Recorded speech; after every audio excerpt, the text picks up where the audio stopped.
afternoon, everybody. How are you? Good. It's good to see all of you. I want to start by addressing the horrific act of violence that took place on Sunday in Boulder, Colorado. President Trump and the entire administration's hearts go out to the victims, and they are in our prayers during this unimaginable time. According to reporting from Fox News, the alleged attacker admitted in an interview that he wanted to kill all Zionist people and had been planning the attack for over a year and would do it again if he could. This monster used a makeshift flamethrower and Molotov cocktails to light Jewish Americans on fire in an attempt to burn them alive. The victims at the incident location in Boulder were there to rally in support of Israeli hostages who remain in Hamas captivity. 12 were injured, including a Holocaust survivor. This is pure evil.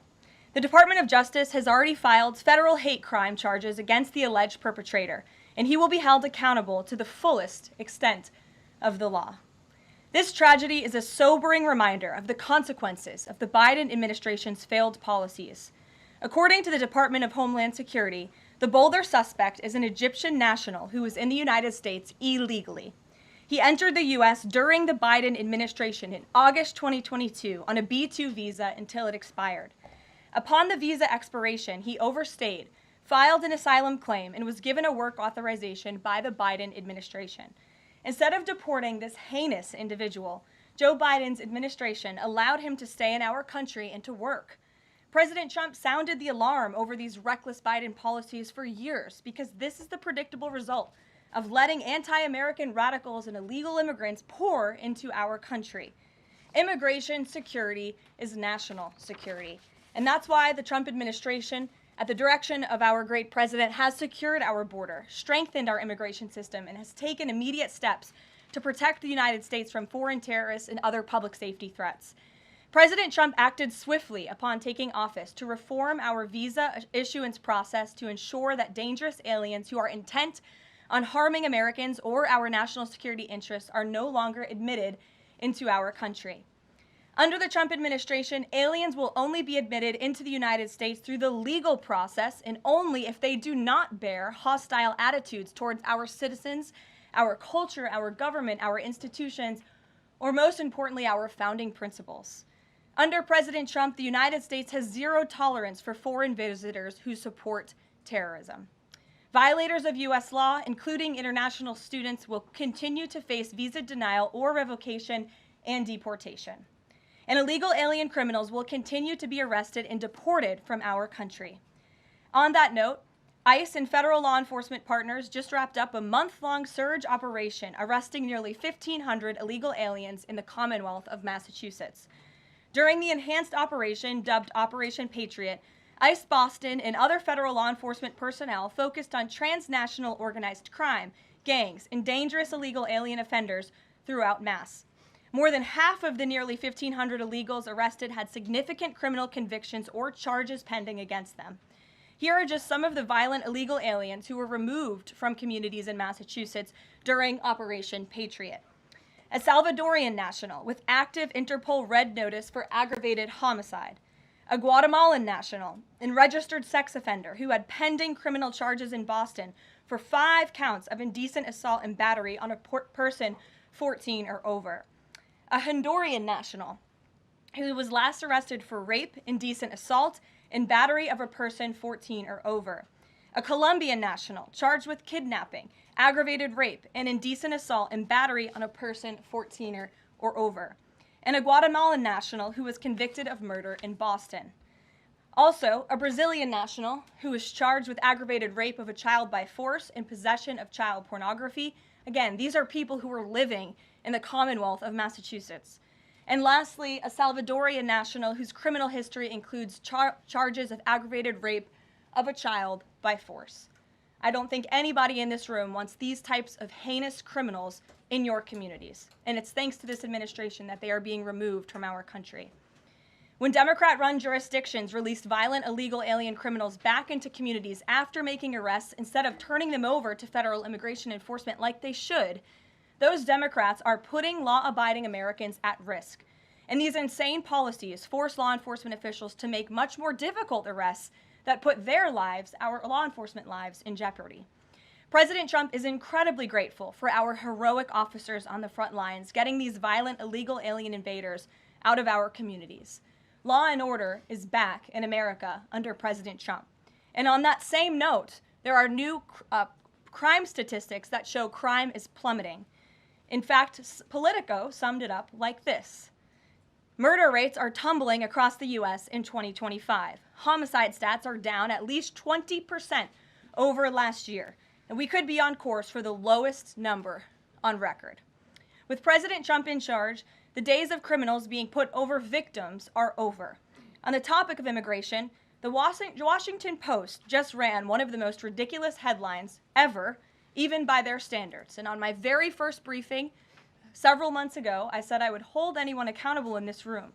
The Washington Post actually had this headline, "The Mysterious Drop in Fentanyl Seizures on the U.S.-Mexico Border."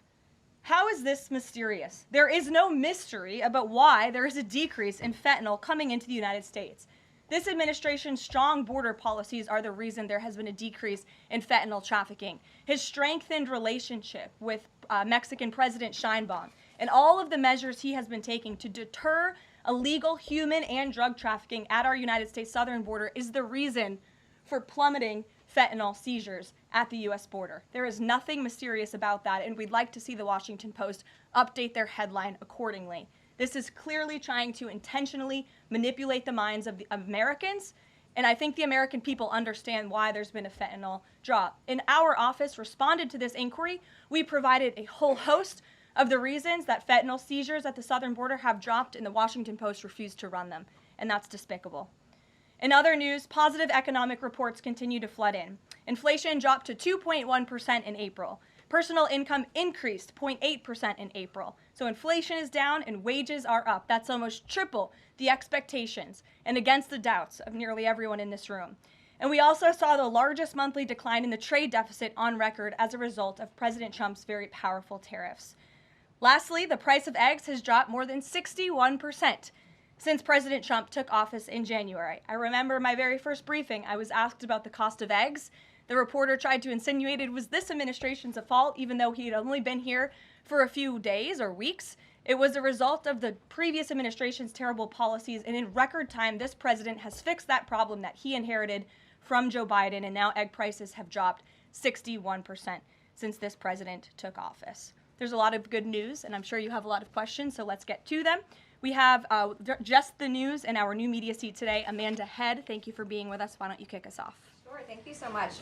There is a disturbing trend of anti-Semitism turning into terrorism. Of course, the Boulder, Colorado instance that you just mentioned, the 2 Israeli embassy staffers who were murdered, Pennsylvania governor's mansion with the Jewish governor inside getting set on fire. Does the president consider this domestic terrorism? And as such, are there official alerts to law enforcement, BOLOs, task forces, things like that?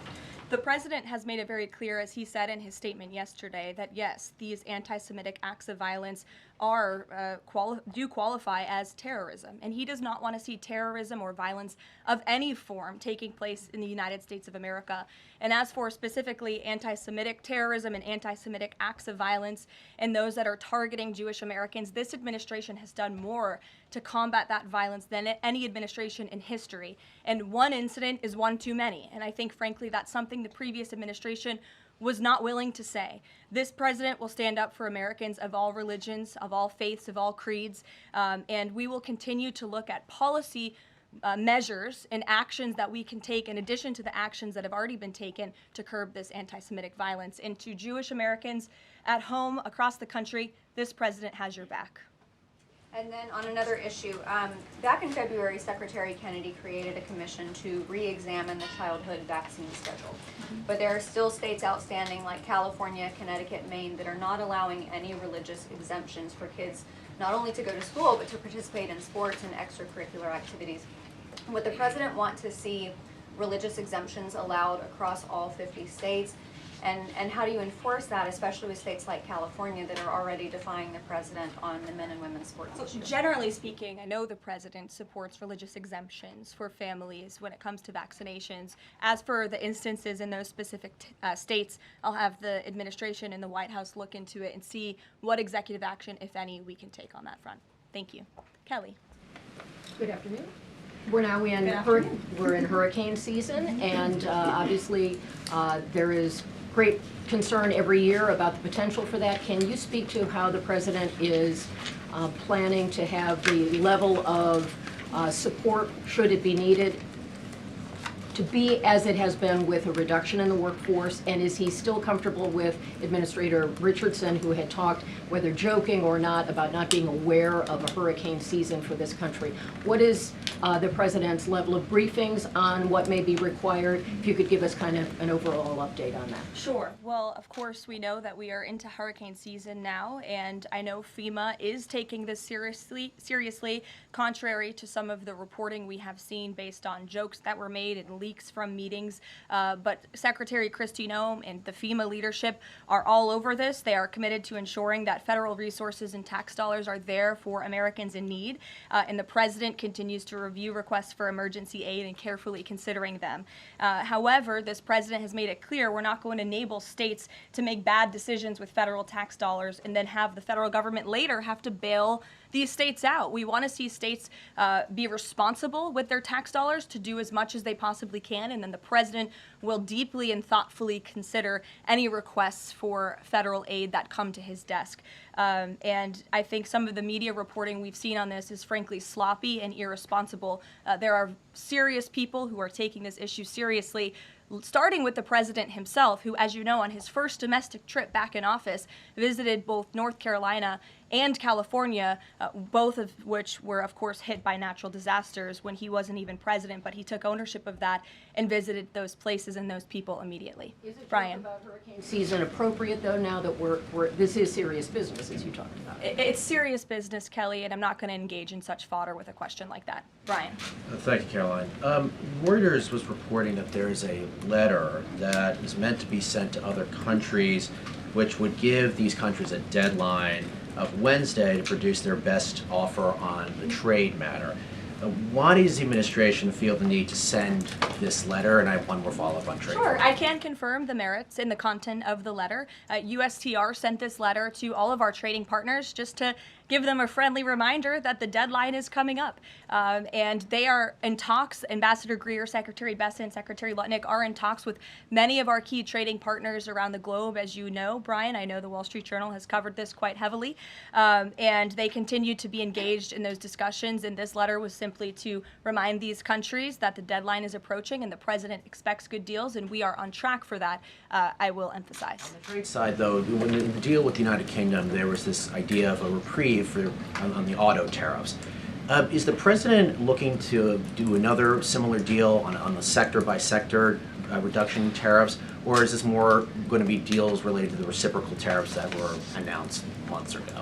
Well, as I've said previously from the podium, and the president has discussed as well, each country has unique advantages, unique challenges to it based on their markets and what they export to us and what we export to them. And so that's why the president smartly advised his trade team to engage in tailor-made deal making. And we saw that with the United Kingdom, and we will see that with other countries as well.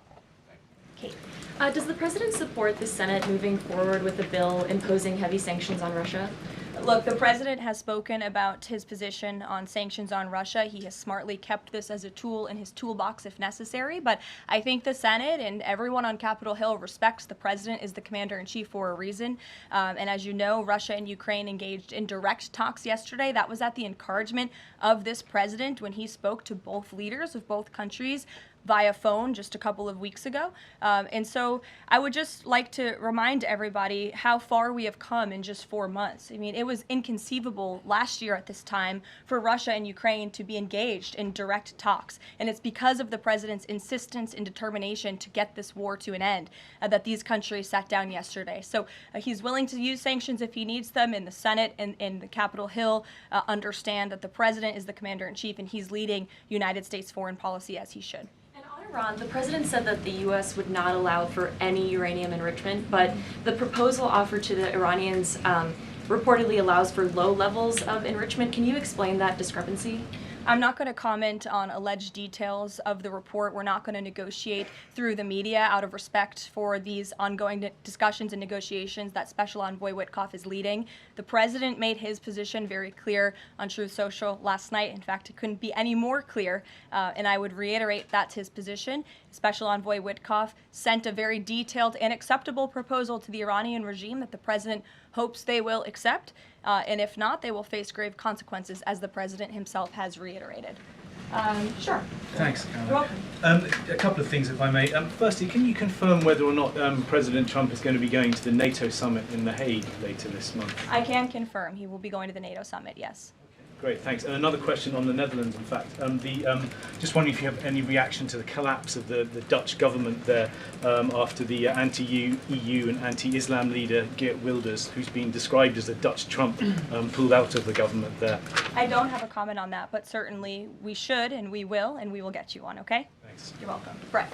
Thanks, Caroline. I wanted to ask, a couple days ago, the president announced that he was withdrawing the nomination of Jared Isaacman to lead NASA, citing a thorough review of prior associations. I wondered, why did this review happen just now, after the nominee was so far into the process? And can you explain the president's thinking on who he might choose? Look, the president reserves the right to nominate individuals to key administration posts. He also reserves the right to remove those individuals if he chooses, just like he reserves the right to fire anybody in the executive branch that he wants. And so a new replacement for NASA will be announced very soon, as the president himself said. Was there something in particular that came up that caused the president concern with this nomination? The president wants to ensure that all of his nominees are aligned fully with the America First mission of this administration. And again, he will be announcing a replacement very soon. Andrew, go ahead. Thank you, Caroline. You're welcome. It's been just about a month since President and Prime Minister Starmer announced... I can't see you all the way back there. Phil's head is in the way.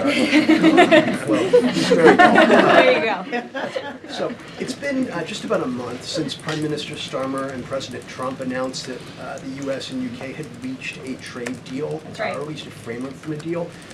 Now there are at least some conservative MPs in London who are complaining that Parliament has not yet seen the text of any deal.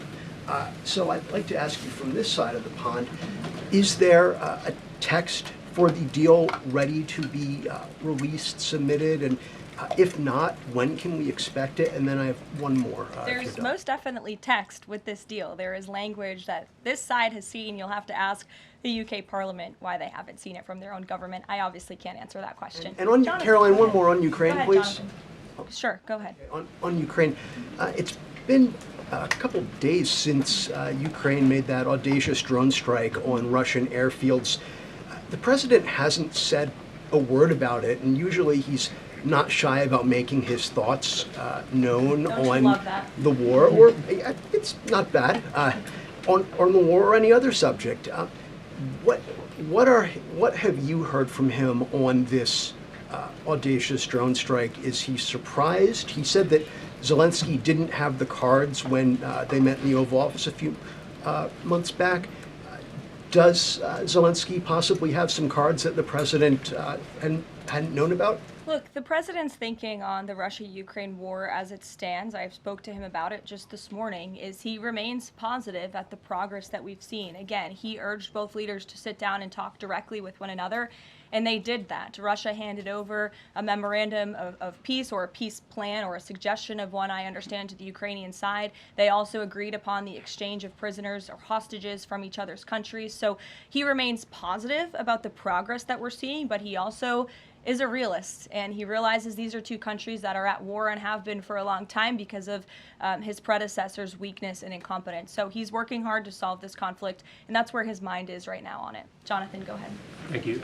Same topic, just to put a finer point on it. Does President Trump approve of Ukraine's decision to strike nuclear-capable bombers in Russia?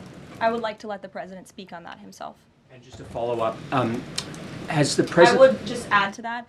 The president does not want to see this war prolonged. He wants the fighting to stop, he wants people to stop dying, and he wants this to be solved at the negotiating table. The reason he is so deeply involved and has spent so much time and effort on this war is because he hates to see people dying. Again, these are not Americans that are being killed. These are Russians and these are Ukrainians. This is a war very far away. But this president truly cares about peace, and that's what he wants to see. What is President Trump doing to ensure that a similar internal drone attack doesn't happen here in the US, given this was done at pretty low cost, very stealthily? You know, it obviously raises questions about our own security, particularly for US aircraft here. It absolutely does, and that's why the president nominated Secretary Hegseth and has approved some of the changes that have been made at the Pentagon to ensure that we have the most lethal fighting force in the world, and that the United States military is the best, the biggest. That's why he wants the One Big Beautiful Bill to be passed, because it increases our defense spending. It's why he also launched the announcement of the Golden Dome to prevent from missile strikes and attacks in the future, and the president has a full understanding, I can tell you because I've spoken to him about it, about the future of warfare and how drones are a big part of that. And I will not get ahead of our policy team, but I think you can expect to see some executive action on that front in the very near future. Caitlin. Two questions for you as well. On the Big Beautiful Bill, you said recently that it is, quote, blatantly wrong to say that it adds to the deficit. You essentially said that an estimate from the Congressional Budget Office and other scorekeepers you believe are wrong. But Republicans like Ron Johnson and Rand Paul disagree. They are saying that it will add to the deficit. That is their concern. Is the White House's position that those two Republican senators are, quote, blatantly wrong? It is. Those senators, it's not news that they disagree with this president on policy, and the president has vocally called them out for it and for they're not having their facts together. I would add the Congressional Budget Office has been historically wrong. In fact, they predicted the Trump tax cuts from the president's first term in 2017. Their prediction was wrong by $500 billion. Those tax cuts had nearly $500 billion more of revenue than the Congressional Budget Office scored. And I would also point out, I don't think many people know this, there hasn't been a single staffer in the entire Congressional Budget Office that has contributed to a Republican since the year 2000. But guess what? There have been many staffers within the Congressional Budget Office who have contributed to Democrat candidates and politicians every single cycle since. So unfortunately, this is an institution in our country that has become partisan and political, and we are very confident in our own economic analyses of this bill. There is $1.6 trillion in savings, and our Office of Management and Budget Director, Russ Vought, is a fiscal hawk. He is well known in this city for being a well-respected fiscal hawk. He has tools at his disposal to produce even more savings. And as you know, the White House will be sending our rescissions package to Capitol Hill today. And on immigration, the other day that the Homeland Security Secretary said, and I'm quoting her now, that an illegal alien threatened to assassinate President Trump and highlighted his arrest. A man has now admitted to framing him, saying that he wrote the letter that the DHS Secretary Kristi Noem posted online. Last I checked before I came into the room, that post was still up from DHS. Does the White House expect them to issue a clarification or a correction on that front? We can ask the Department of Homeland Security and get back to you. Jeff. Karoline, is the United States putting pressure on China to release its hold on rare earths that are hurting car companies and technology companies now that require that for their products, and is that pressure working? Well, I can assure you that the administration is actively monitoring China's compliance with the Geneva Trade Agreement. I know the United States, on our end, we have complied with the terms that we set, and our administration officials continue to be engaged in correspondence with their Chinese counterparts. And as you all know, and I know there's a lot of interest in it, there will be a leader-to-leader talk very soon. And when that happens, as always, we will let you know. Also in Asia, just does the White House have a reaction to the results of the election in South Korea? Yes, we do. In fact, let me find it here for you. Should be somewhere in here. Thank you. We do not, but I will get you one, Jeff. Go ahead. Thanks, Caroline. Two questions on trade. Is this letter that was sent to trading partners a sign that the president isn't satisfied with the pace of these negotiations? Is he trying to light a fire under these talks now? Well, look, the president has been very direct to our trading partners in his conversations with them, with foreign leaders directly, that they need to cut deals with the United States of America. The tariff agenda of this president, he believes very strongly in it. And as you've all seen, he's unafraid to use tariffs to protect our industries and protect our workers. But he wants to see these tailor-made deals be signed. And I will tell you, of course, I never want to be the one negotiating with the press about these internal discussions and deliberations. But our team, who is deeply deeply involved in this, sees these deals moving in the right direction. In fact, Ambassador Greer is in Paris right now meeting with many of our trading partners. We should still expect this flurry of deals in the next 36 days, and the plan is still for those full tariffs to go back into effect on July 9th. The plan is for the announcement of these deals to be made very, very soon, yes. Sure. Thank you, Caroline. You're welcome.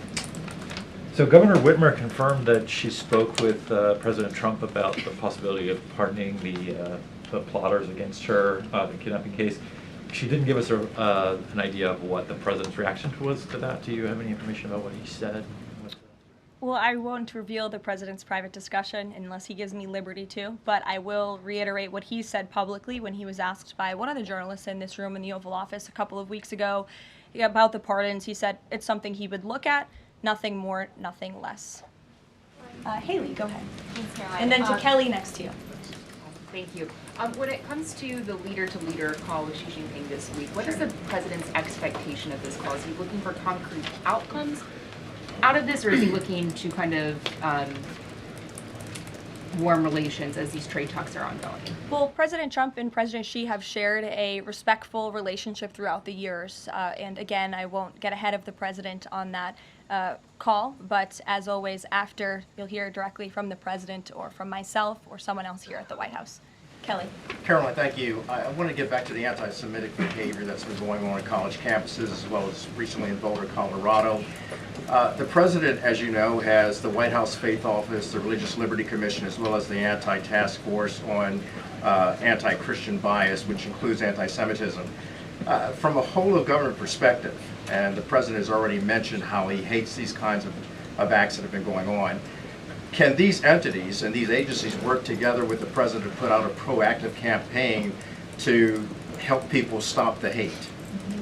I think the president himself has been leading on this, Kelly, and has been incredibly clear in his rhetoric that he is not going to tolerate such hate or behavior in the United States of America. And you will see that rhetoric being followed up by action from the Department of Justice, who is seeking to prosecute these cases to the fullest extent of the law. And I know the Attorney General and the FBI Director were very quick to call this what it was, targeted terrorism. And there was some, I think, criticism from the media and well, at least pundits I saw on television saying, are they too quick to jump here? No, they see the facts and they reveal those to the American people, and they're transparent.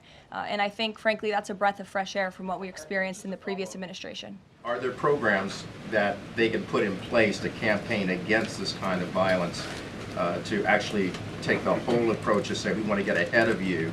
If you're thinking it, don't do it. And if you're going to do it, sit down and talk to someone within the Faith Office, within the Religious Liberty Commission, as well as the task force. Yeah, surely. It's a good idea, and I'll pass it along to them.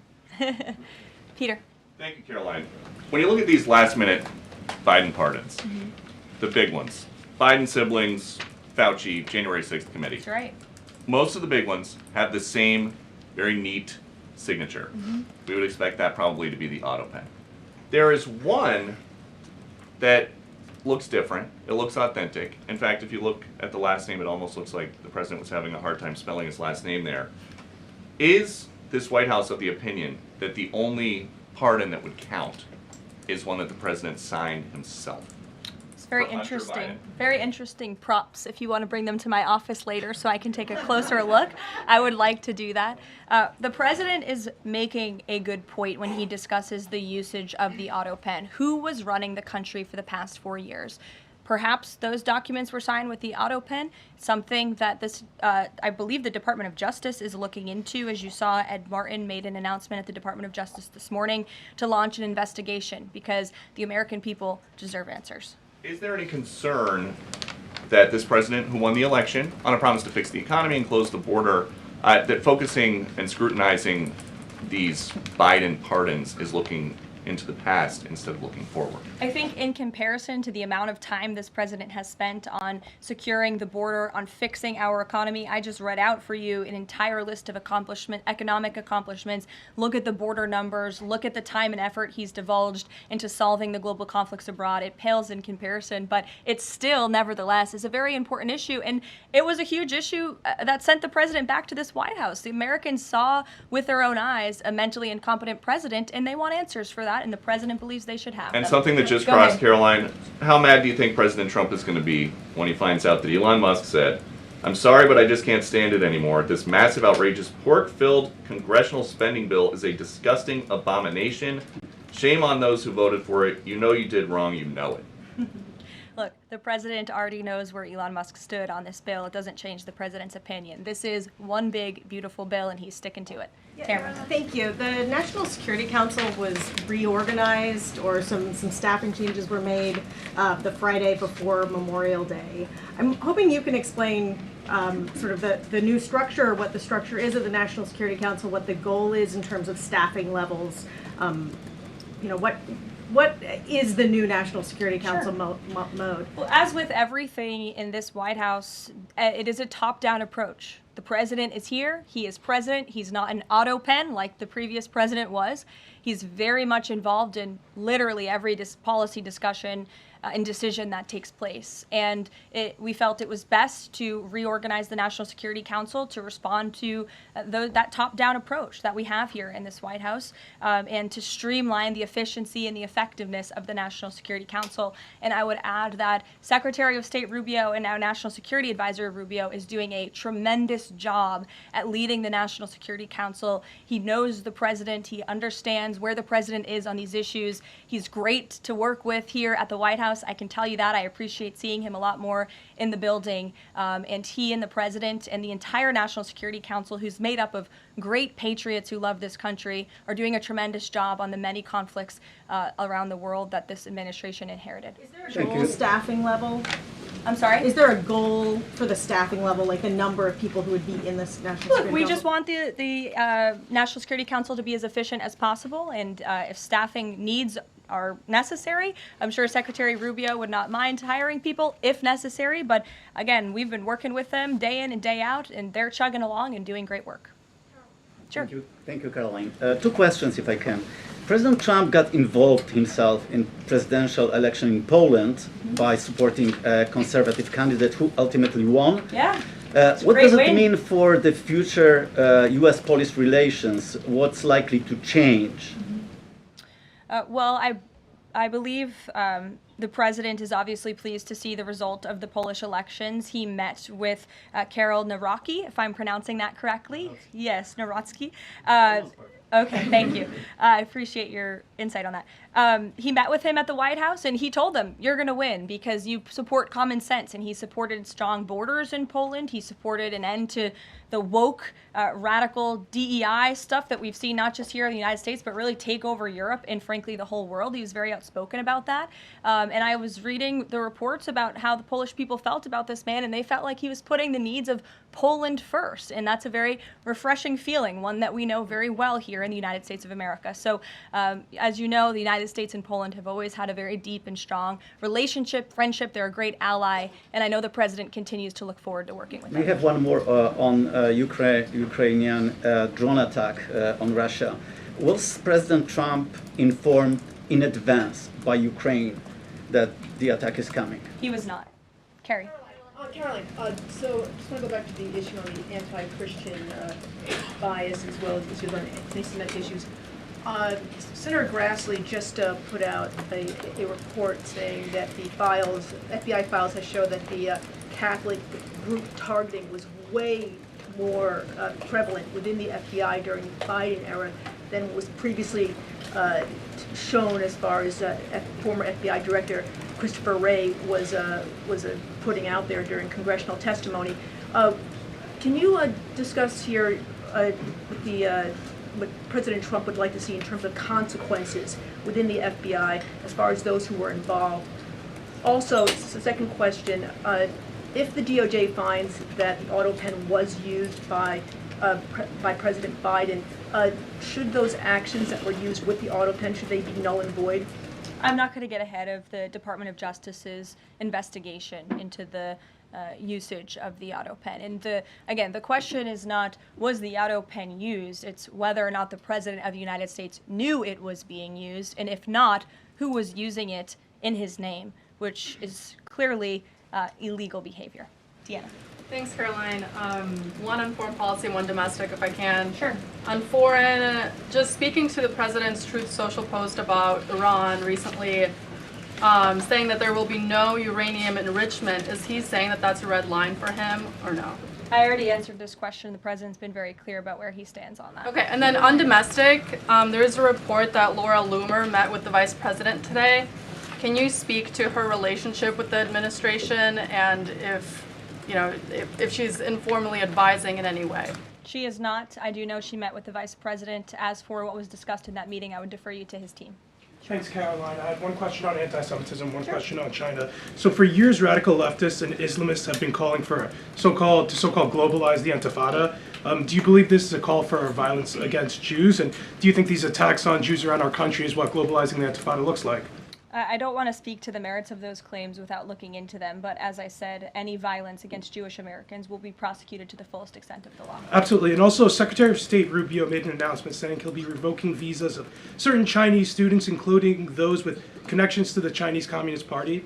Does that include sons and daughters of politicians, presidents, and chairmen? Again, Secretary of State Rubio has the right to revoke visas, and he made the announcement that the State Department will begin to aggressively revoke those visas of Chinese students who are in our country, namely those with Chinese Communist Party ties, or those who could be a threat to our national security and the interests of the United States. Should both of you, go ahead and then back to you. Thank you. There are now reports that Israeli forces are firing on Palestinians trying to get aid from the Gaza Humanitarian Foundation. Up to 20 people, according to the Red Cross, have arrived to the hospital that they've set up with gunshot wounds, have died from them.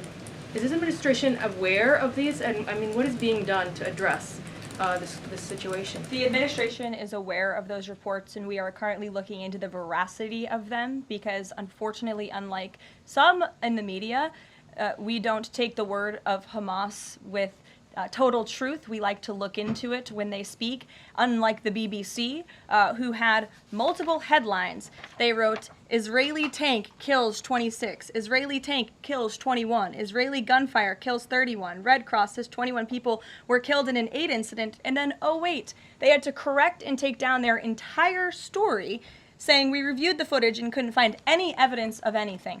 Oh.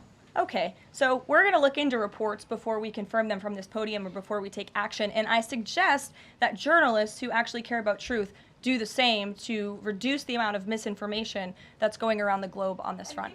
John. About the change in the leadership of the organization, what does that mean going forward, and why so early on is this happening? What organization? The Gaza Humanitarian Foundation. Well, look, this was a creative idea that the president called for to get aid into the region. These people were desperate and starving, and the president didn't like seeing imagery of that, and he wanted to ensure that aid was brought in with the approval of Israel for understandable reasons. We will never forget the brutal attack on October 7th. And again, this is something that the previous administration was unwilling to put the time and effort into doing. John. Thanks a lot, Caroline. I want to bring it back to the way you began your briefing, talking about the president's mass deportation program and his priorities. 40% of crop farm workers in the U.S. are undocumented, and that's according to the Agriculture Department. Do they have a carve-out in terms of the president's mass deportation program? The president and the Trump administration have been very clear. If you are in the country illegally, you are subject to deportation. Is there any concern that, given that large number, if that number is correct, 40% of crop farm workers being undocumented, that could impact the food supply here in America if those individuals that obviously help pick crops all across the country are deported en masse? Again, this administration is focused on deporting individuals who are in our country illegally. It's something we have to do. We cannot allow the previous administration's invasion of our country of illegal immigrants to continue. We just can't have it. And this is a law and order president. As for our farmers and their concerns, they have a president who has their backs and listens to their concerns and hears them. But we also have a legal pathway to come to this country and work specifically for agricultural work. So there's a legal way to do it, and we encourage that legal pathway, and we're currently working on strengthening our legal immigration system for that reason. Sure. Thank you, Caroline. I just wanted to follow up on your statement last week regarding the Maha report. Sure. You said that there was, you said, I understand there were some formatting issues with the Maha report that are being addressed, and that report will be updated. We also understand that since that, there have been some citations that came about. There's citations of studies that either did not exist or did not back up the report's conclusions. So when you were referring to formatting errors, is that what you were talking about, or was it, could you just explain that? Yeah, that's what I was talking about. There were formatting errors, and those errors were updated by the proper policy components here at the White House, and a new report was issued. So exactly what I said took place. Sure, go ahead, Alec. Yeah, good to see you. Good to see you. Congresswoman Mary Miller suggested that changing Pride Month to Family Month. I would personally like to see maybe a nuclear family month. Some people are saying, let's get a Veterans Month. Does the president have any plans on making a proclamation, or is it just going to be June this year? Well, there are no plans for a proclamation for the month of June, but I can tell you this president is very proud to be a president for all Americans, regardless of race, religion, or creed.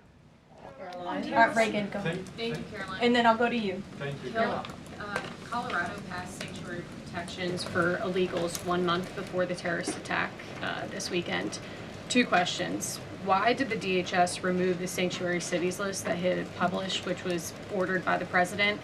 And then what is the administration going to do to further crack down on sanctuary jurisdictions to prevent attacks like what happened in Colorado? Sure. The Department of Homeland Security will be issuing a new list of sanctuary cities, an accurate list of sanctuary cities. As for what we're doing to crack down, the president has signed various executive orders and has directed the Attorney General to prosecute state and local officials who are not complying with federal immigration authorities and, most importantly, federal immigration law. Thanks, Caroline. Thank you, Caroline. Caroline. Thank you very much. Go ahead. So, does the president take calls from foreign leaders on the tariffs on steel and aluminum? Does he still intend to double them tomorrow morning? The president will be signing that executive order today, and steel and aluminum tariffs will be going to 50%, yes. It's going to change, or it's going to be suspended? He made that announcement in Pennsylvania, and he plans to deliver on that promise to Pennsylvanians. And why is he hiking it? And Ed, go ahead. Yes. I can answer that, but go ahead, Ed. Oh, yes. Thank you, Caroline. So a Chinese Foreign Ministry spokesperson today said that the U.S. imposed harmful measures like new chip controls and pledging to revoke Chinese student visas. So are the Chinese the victims in this trade back and forth? Look, I don't think anyone is the victim. These are two strong countries, and as I said, the president has a good relationship with China's president and leader, and that discussion will take place later this week. And what other authorities is the president looking at for tariffs should the decision in the appeals court not go his direction? Well, right now, his tariffs remain in effect. We spoke at length in my briefing last week about that decision that came down from the International Trade Court, which has been put on pause because the president absolutely does have the authority to implement tariffs and to declare a national emergency for our crippling trade deficit. He could always have the power to use Section 202 or Section 301 as well to impose tariffs if he deems necessary, especially Section 202 tariffs, which are sectoral, as you know, to protect our critical supply chains here at home. Thanks, Caroline. You're welcome.